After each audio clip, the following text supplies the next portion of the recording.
Hola, mi nombre es Ricardo y hoy vamos a emprender. Uno, ¿qué es la teología natural? ¿Qué es Dios? ¿Existe Dios? ¿Es posible conocer a Dios? Y si es necesario conocer a Dios en un mundo tan secularizado y tan ateo y de alguna manera tan racional como lo es el nuestro y como lo es nuestra sociedad del siglo XXI. Bueno, arranquemos.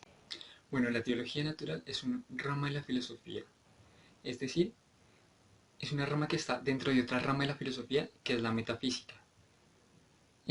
Bueno, es decir, lo que está más allá, lo que va más allá de lo físico. Como la teología natural es el estudio de Dios y Dios obviamente no es físico, está dentro de esta rama de la filosofía que es la metafísica. ¿Mm? Ahora bien, la filosofía como es el estudio de la realidad y más que todo de la esencia de la realidad, la teología natural va a ser el estudio de la esencia de Dios. ¿Mm? Esto se va a hacer por medio solamente del uso de la razón natural. No vamos a necesitar de la fe o de la revelación como lo va a hacer la teología sobrenatural. Por eso se diferencia de esta. Porque esta estudia a Dios desde los textos bíblicos y pues partiendo de la fe. La teología natural no va a hacer esto. Por eso está incluida dentro de la filosofía y dentro de la metafísica. Ahora bien, tenemos que partir que la teología natural es una ciencia. Una ciencia no entendía subjetivamente, como decía Aristóteles, es decir, Aristóteles decía que la ciencia es todo conocimiento que viene por causas. Es decir, conocemos cuál es la causa del hombre, Dios. ¿Cuál es la causa del mundo? Dios. Eh, pero como Dios no tiene causas, entonces no podemos entender a la teología natural como una ciencia subjetivamente. Sí, sino objetivamente. Es decir, un conocimiento cierto de verdades razonadas y metódicas que nos llevan pues, a un conocimiento cierto. Eh, el término teología natural fue acuñado primero por San Agustín y luego por Leibniz. San Agustín lo acuñó en el siglo IV después de Cristo y Leibniz lo acuñó en el siglo XV. Teología natural significa teo logos, es decir, teo Dios, logos estudio, palabra, tratado, entonces el tratado de Dios. ¿Mm?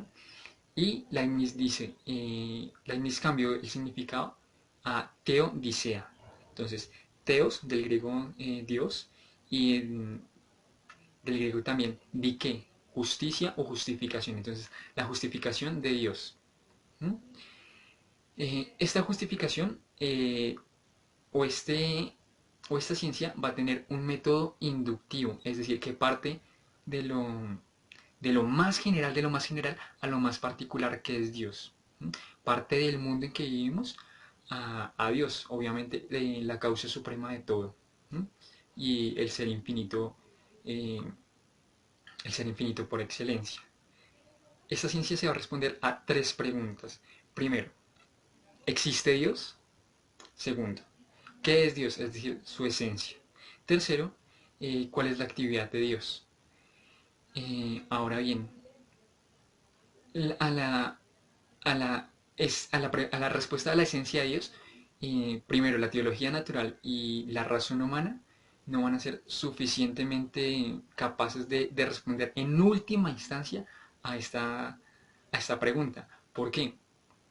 Porque siendo Dios un ser infinito, y la razón humana ser finita, esa no va a poder conocer en último detalle qué es Dios, cuál es su esencia, porque un ser finito no puede conocer en última instancia a un ser infinito, lo puede conocer parcialmente.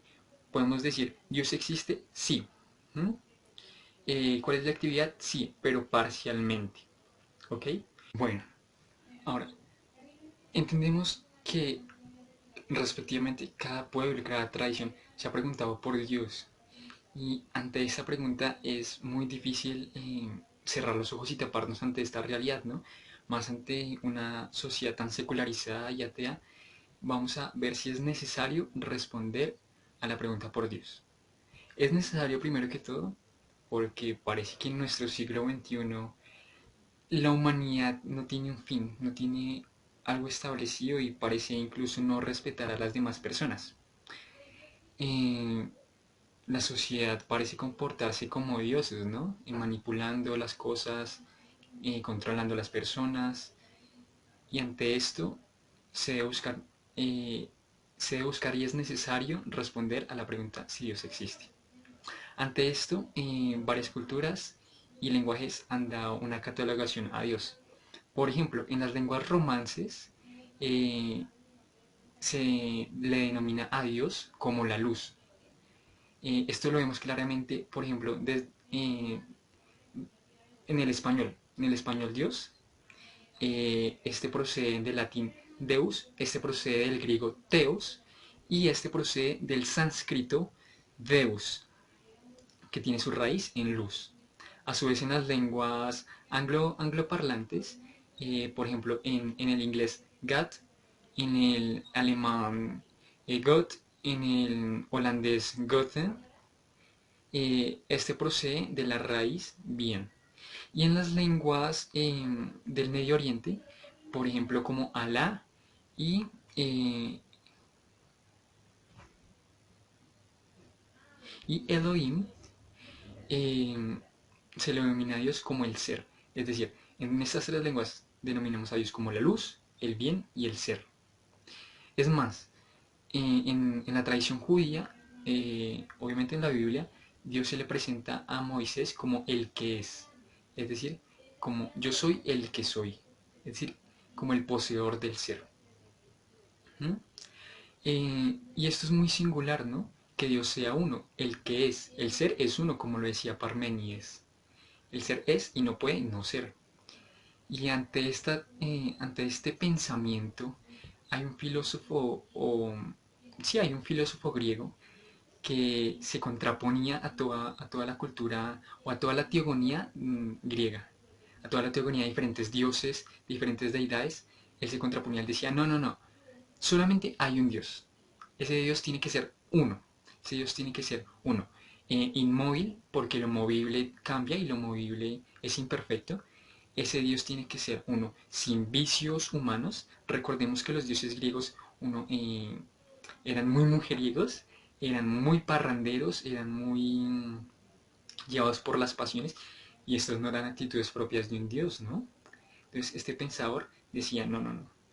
Eh, Además, este pensamiento se trasladó o tuvo bases para el pensamiento de Parménides, en el cual decía, el ser es y lo que no es, no es. Es decir, el ser es uno. Bueno, teniendo en cuenta esto, vamos a mirar algunas posturas que no creen necesario la explicación de Dios. Vamos. Soy René Descartes y todos tenemos la idea de Dios, todos. Pero un problema con la idea de Dios innata es que hay ateos. Es que hay ateos. Y si todos tuviéramos la idea de Dios, pues no habría ateos. Entonces, no sé, no sé. Uy, yo soy panteísta, mi hermano. Todo es Dios. No es necesario demostrar la existencia de Dios. Yo soy Dios. Tú eres Dios. Todos somos Dios. No es necesario, mi hermano. La existencia de Dios solamente es a partir mediante la fe. Si tú no tienes fe, no puedes demostrar la existencia de Dios. El innatismo, que cree que nacemos con la idea de Dios, el fideísmo, que niega la posibilidad de Dios solamente por la fe, y el panteísmo. Hay otras corrientes que niegan la posibilidad de la necesidad de conocer a Dios, como lo son el ontologismo, el sentimentalismo y el tradicionalismo. Bueno, el ontologismo cree que Dios es evidente, que la demostración de Dios es evidente y no necesitamos demostrarlo. El sentimentalismo cree que no es necesario demostrar a Dios, puesto que la persona lo siente. Pero esto es un razonamiento flojo, inconcluso, porque los sentimientos varían cada día, ¿no? Y finalmente el tradicionalismo cree que es innecesario demostrar a Dios porque Dios es solamente algo de la tradición. Entonces es algo innecesario. Pero vemos que estos postulados están erróneos. Vamos a ver otros postulados de la posibilidad de la existencia de Dios, que niegan la posibilidad de la existencia de Dios. Yo soy escéptico y no podemos conocer ni afirmar nada de la existencia de Dios. Es más, porque estoy hablando, me voy a callar, no puedo afirmar nada. Soy Immanuel Kant, defiende el criticismo. Dios no es un postulado de la razón teórica, es un postulado de la razón práctica. Y solamente podemos conocer mediante fenómenos. ¿Dónde está el fenómeno de Dios? Muéstremelo, muéstremelo, y hacemos una fiesta. Soy positivista. La única realidad que podemos conocer es la realidad empírica. ¿Dios? No está Dios empíricamente. No lo podemos conocer, no es posible conocerlo. Así como vimos postulados que niegan la posibilidad de la existencia de Dios, como el criticismo, el escepticismo, el positivismo, también están otros, como por ejemplo el ateísmo, que hay tres clases de ateísmo. El ateísmo que niega a Dios por ignorancia, el ateísmo que niega a Dios porque o bien somos pura idea o bien cree que somos un materialismo puro, y está el ateo practicante, o sea, el ateo que reconoce a Dios, pero así como si no lo viera, no practica como si Dios existiera. A, a, a esta, a esto se agrega otro que es el modernismo. El modernismo niega la existencia de Dios porque solamente podemos conocer las cosas empíricas y además afirma que Dios es un constructo de la tradición y que a Dios no lo podemos conocer. Bueno, muchas gracias por ver el video. Gracias.